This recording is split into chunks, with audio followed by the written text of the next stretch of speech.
Good morning and welcome to our class. So today we're looking at briefing and we want to see what briefing is from the tourism aspect. So the unit is tour guide operations for level 6. So we begin by looking at what briefing is, and we see that it is the foundational welcoming process, that is now when the guest arrives before they go for the tour. That is where now the briefing takes place. So it's a point where we tell them of what to expect, like the expectations that I have before embarking on the tour. So it's a strategic welcoming whereby you identify client and guide rapport. We meet and you create confidence from the start. The tourist has to be uh, to see that the guide is well informed of what is to come before even the tour begins. It also provides a steps to step preview of the itinerary, like outlining what is to come at what particular time as per matters regarding accommodation, the transition or transport, and activities that are to follow in a tour. Their briefing also is based on compliance to regulations, how they're supposed to behave when they're visiting a particular area, a particular country. Rules are there and rules are to be observed. So it also outlines what is expected of them in terms of laws, and also can be done anywhere. So it can be done at transport terminals, at the hotel reception lobby, or in a tour office, whereby the tour guide, who is mostly the driver, is able to brief the guest on what to expect. So core information provided. First of all, we have logistics. Logistics is now what to be done, matters destination, the geography of the area, the landscapes, basically what to expect in terms of even customs of the people, coming up with them, by preparing the customers mentally on what to expect at the destination. We also have accommodation details, whereby the guide will talk about the check-in and the check-out, margins, key room amenities, as per the customer requirements. Remember, they had done a reservation before arriving at their destination, so we have to follow what the customer required, or their request or special service request that they had done. Matters of logistics also involve transportation, whereby you have detailed pathways where we're going from this point to this other point. If we are using train or we're using airports, if you're using cabs at one point, all options that are available for transport will also be shared at this moment. We also have health and medical or health and security issues to be discussed or to be shared, information provided. We have crucial instructions regarding vaccination, like before you go to any area, you must have gotten a yellow fever vaccination and you're issued with a certificate. So the guide will share all this to the client before the tour begins to be able to make sure they are all healthy, and also to make them safe, because the weather can affect them, or changing altitudes can bring sickness when the guest is traveling. On their safety, we're looking at how we are going to issue them with emergency numbers when we are going for the tour. If anyone will be stuck or lost, we anticipate all this, so we have to be prepared in advance, telling them on how to avoid getting scammed when they visit a town, or common street risks, avoiding dark areas, walking alone at wee hours of the night to be able to keep themselves safe. So it's also a good thing to communicate to them before the tour. And then we have communication that will be based on what they need to do in matters communication. They may require to purchase an online SIM card if it is mandatory. We'll look at provision of internet, or how they're supposed to access internet when they are in the country. And nowadays, communication has been made possible because they can communicate easily, even with their families abroad. So it is good to make sure that you are all together, like how can they reach you, the company, when they have anything to share. So all these are shared also as part of the briefing. We also have cultural and environmental information to be provided, like the social norms, how a community behaves when they visit the area, what they should not do, what they should do, depending on where they are headed to. We also have the historical sites that they're visiting. Some may be even from the cultural ones. So it is important to inform them of what to expect.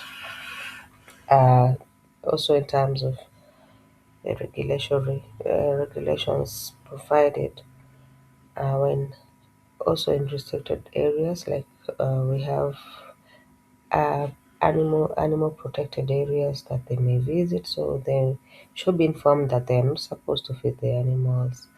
They are not supposed to take pictures if there is a disclaimer that no photographs should be taken, and should be able to behave well even in the public areas. Also looking at, like we said, protection of animals. We have eco-sensitive behaviors that they're supposed to rely on, provided by the guide or the visiting area they are going to. So you're supposed to know that we're not allowed to harm animals in any way.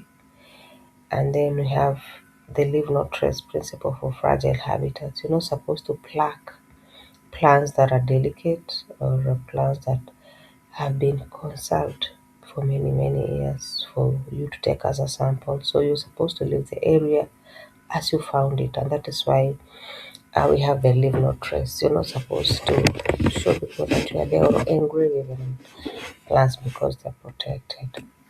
We also have information on financials, like swapping money or money transfer when you get at border points or when you reach areas or when you enter the country. We have to follow the rules that are set. We also have customs where we declare whatever we have come in with, the goods that you have. You have to have documentation for them. We also have currency export ban, like you're not supposed to carry away currency from the country you're coming from. You're supposed to exchange all the money before you leave so that you go back with the currency that you came with. You also have valuables, information on valuables. You're supposed to protect your valuables, never leave them in places or unoccupied areas. People may come and steal them, and you may not be able to follow it up. So you should be able to declare even your valuables in hotel rooms during check-in. They're supposed to provide you with a safe or a safely secured area for you to store them. We also have the taxes that usually charged you may require to pay at one point or the other, depending on where you're coming from. Taxes may be imposed on goods or anything you buy within the tour or within the country. And then you have the safari protocols and how you're supposed now to move. Like, for example, we have storage requirements. Like, you may have rooms for storing baggage. So you can keep the baggage for the customer if they may require to before they move out on departing on an overnight tour. You provide them with a safe area for storage. You also have overnight bag restriction, whereby we have permitted small overnight bags because of space and weight controls. Remember, depending on the movement, it may require you to carry certain kinds of baggage, so you're supposed to adhere to what is set. And then we have evening codes, like when you're being taken maybe somewhere for an evening dining service, you may be required to dress formally and not casually. So all this is information that the guide will be providing the client with. If it requires them to be culturally dressed, they have to be informed as well so that they may participate in cultural activities that are there. And then we have wildlife protection laws, like in the parks.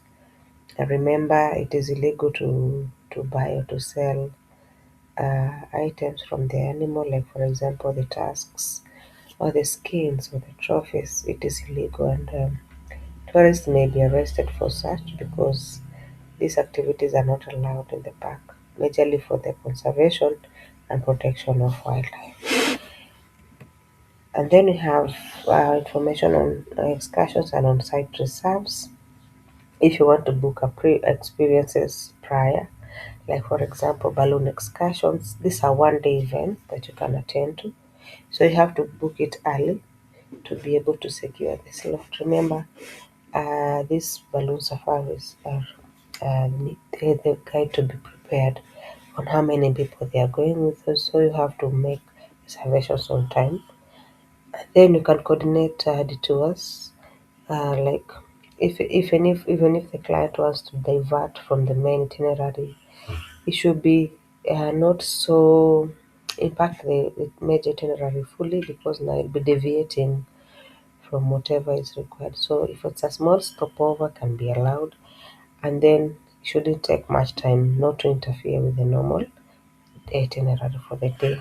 And then you have fees, like for example, uh, included charges. Like for example, when you're visiting specialized game parks, you're supposed to pay an extra amount on extra dining charges or extra fees at the toll gates.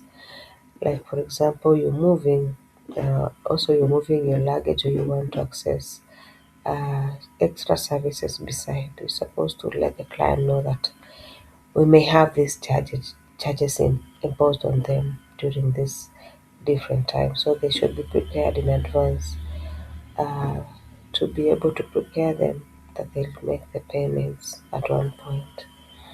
And then we should also tell them about having specialized or game ranger guide services. Like for example, in Samburu and Masai Mara, you're supposed to have a guide with you.